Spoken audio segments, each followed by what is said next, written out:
Hey guys, it's Ryan, back here for another video guys, and we're going to be going ahead and starting a new series on this channel, which will be a football series. Now this football series will go ahead and cover a lot of different topics related around football. This series will come out every single Sunday, so if you are looking forward to this series, it will be every single Sunday.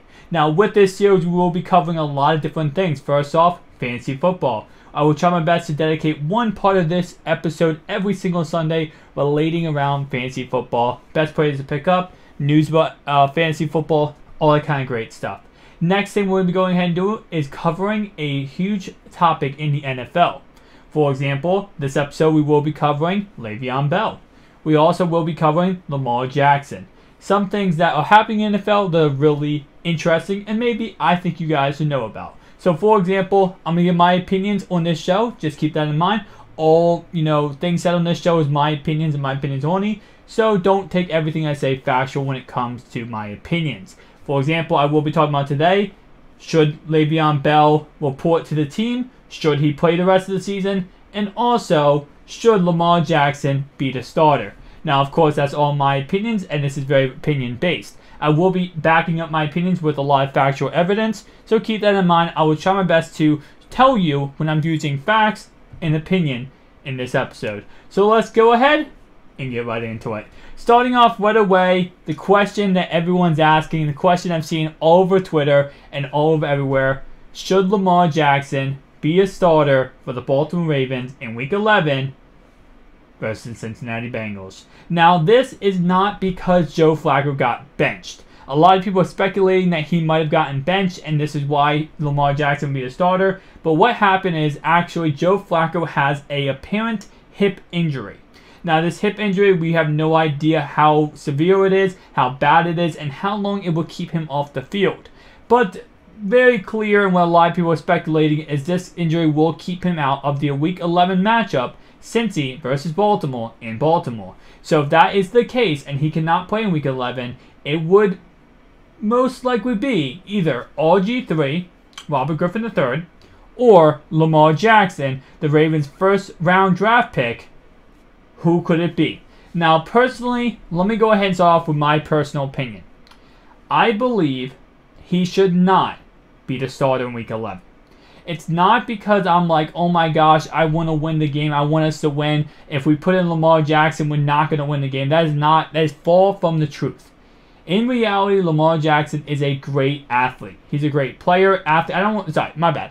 Let me not put athlete, because when you put athlete, I'm taking him away from being a quarterback. He is a great quarterback. Just some stats for Lamar Jackson. In college, he threw for 9,043 yards, 619 completions. He averaged around 57% completion ratio with 69 touchdowns. So that just goes to show you right there. In 3 years at Louisville, this guy had 9,000 yards. He's not just an athlete. He is a quarterback, and he is a quarterback for our team. So when you look at those stats and then you put it to the perspective of the NFL, and you look at what he has done so far this year, he is 7 for 12 with 87 yards and 1 touchdown. Of course, that is in the regular season. His 1 touchdown being to Hayden Hurst. To start an NFL game and do what he's doing right now on gimmick plays is a complete different atmosphere. First off, the Ravens' offensive line is really battered by injuries, okay? Yes, we have Marshall Yanda, and Stanley right now, left tackle, is he's pretty much in and out with injuries. We have a lot of guys on that line that are not 100%, and we have a lot of players that are coming in who aren't experienced players. And we saw this last week against the Steelers. We saw this week before against Carolina. They're not able to stop pass rushers because they're not experienced enough. My issue is if you want to go ahead and take a rookie quarterback in Lamar Jackson and put him behind a battered, broken offensive line, all you're going to do is hurt his confidence, get him injured, and lose a franchise quarterback. Now, I know the Ravens are going to most likely stick with the philosophy of starting him. The main reason why? It gets the fans happy. It gets the fans interested in the game, and the fans will come out to see Lamar Jackson while they didn't come out to see Joe Flacco as much. That's why they're going to be starting Lamar Jackson. I do believe they will, but I don't believe they should. Now, the second thing I want to go ahead and talk about is going to be Robert Griffin III. Now, the reason why I said I think they should start Robert Griffin III over Lamar Jackson is, first off, Lamar Jackson doesn't have any experience in the NFL as a starter. Robert Griffin III does. Although you can trash him all you want, RG3 was the Rookie of the Year, his rookie year. So he does have experience in the NFL. He is a capable starter, and he could do pretty good for us. Not the best, but pretty good. While either Joe Flacco is out, or if we're actually benching Joe for the rest of the season, while Joe's out for the rest of the season, RG3 could be a capable starter. Now, nonetheless, if he is or if he isn't a actual starter when it comes to this next 6 weeks, let's go ahead and talk about the games that either Lamar Jackson or RG3 will be going ahead and playing against. Lamar Jackson or RG3, whoever ends up being the starter, we are playing the #1 easiest defenses for the rest of the year. Our schedule is as followed.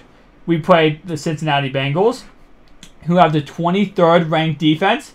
The Oakland Raiders, who has the 30th ranked defense. We have the Falcons, who I believe has 31st ranked defense. The Chiefs, also really bad defense. Buccaneers, very bad defense. San Diego is actually really good on defense, and same thing with Cleveland. So we have a stretch of Bengals, Raiders, Falcons, Chiefs, and Bucs, who have ranked-wise one of the worst defenses. So we have a very easy matchups. Now, offensively, all those teams can destroy us when it comes to, offensively. But defensively, they don't really have the greatest, defenses. So that's going to help out Lamar Jackson a lot. Not many big-time pass rushers getting to Lamar Jackson's face and pressuring him, injuring him, or making him throw interceptions and hurting his confidence.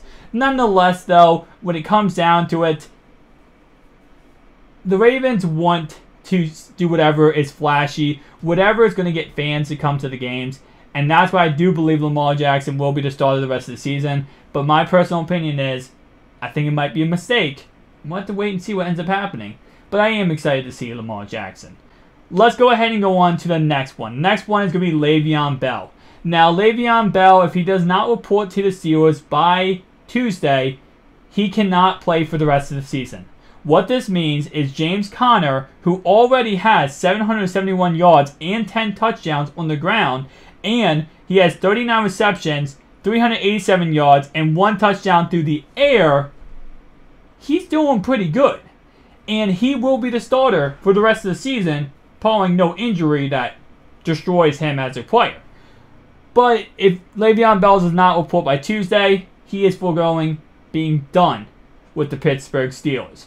Now, this does not mean that he cannot be a free agent next year. Even though he did not play this year, LeVeon Bell will be a free agent in 2019 regardless, if he shows. He has occurred seasons to be, he has occurred enough seasons to be a free agent in 2019. So that means he will be a free agent no matter what. LeVeon Bell, barring the fact if Pittsburgh tries to franchise tag him, which if they do, let me go ahead and explain that. So he will be a free agent no matter what, unless Pittsburgh franchise tags him or transition tags him. With a franchise tag, this will be the 3rd year of the franchise tag, which will then go ahead and make sure that he is getting quarterback money. What is quarterback money? We're talking about $25+ million, okay? That's going to be crazy, but that's how much he will be making if he goes ahead and gets franchised again. Now, transition tags is pretty much the top 10 salaries, the average of top 10 salaries for that position. So halfback would be what it would be. Nonetheless, though, depending on what they end up doing or if they end up letting him walk, what really is interesting is, keep in mind, guys, he actually turned down a 5-year deal back in July. He turned down a 5-year contract, which was worth $30 million the first 2 seasons. Plus, he would be getting his guaranteed franchise tag at $14.5 million. So he turned down a huge contract that would have went ahead and had him be with the Steelers for the next 5 seasons, playing this year and getting a lot of money. But of course, LeVeon Bell, he thinks he's worth way more than that. Now, comparing him, all we can do when it comes to comparing James Conner to LeVeon Bell is look at the last time LeVeon Bell was on the field. Last time he was on the field, of course, was in 2017. Now, keep in mind, we are going off James Conner's stats of so far this year, meaning this is 10 games played. James Conner, as I said before, I will read them again so you guys can get a good understanding. 771 yards, 10 touchdowns rushing. He has 39 receptions for 387 yards and 1 touchdown receiving. LeVeon Bell in 2017, of course, this is a full 16-game stretch, not a 10-game stretch like we have with James Conner. 1,291 yards rushing with 9 touchdowns. So keep in mind, real fast, James Conner has more rushing touchdowns right now in 10 games than Bell had in 16. Keep that in mind. 85 receptions for 655 yards and 2 touchdowns. So, of course, like I said, Bell had 2 touchdowns the whole season receiving. James Conner has 1 right now.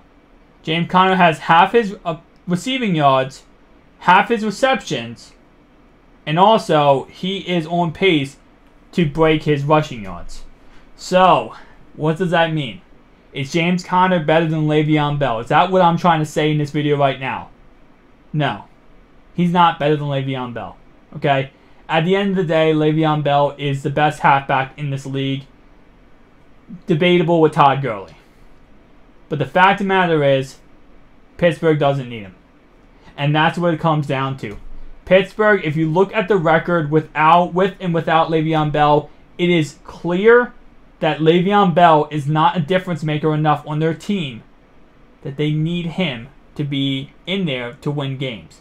And what that means is Le'Veon Bell, he's going to leave. He's going to go to another team. Who is he going to go to? We have to wait and see.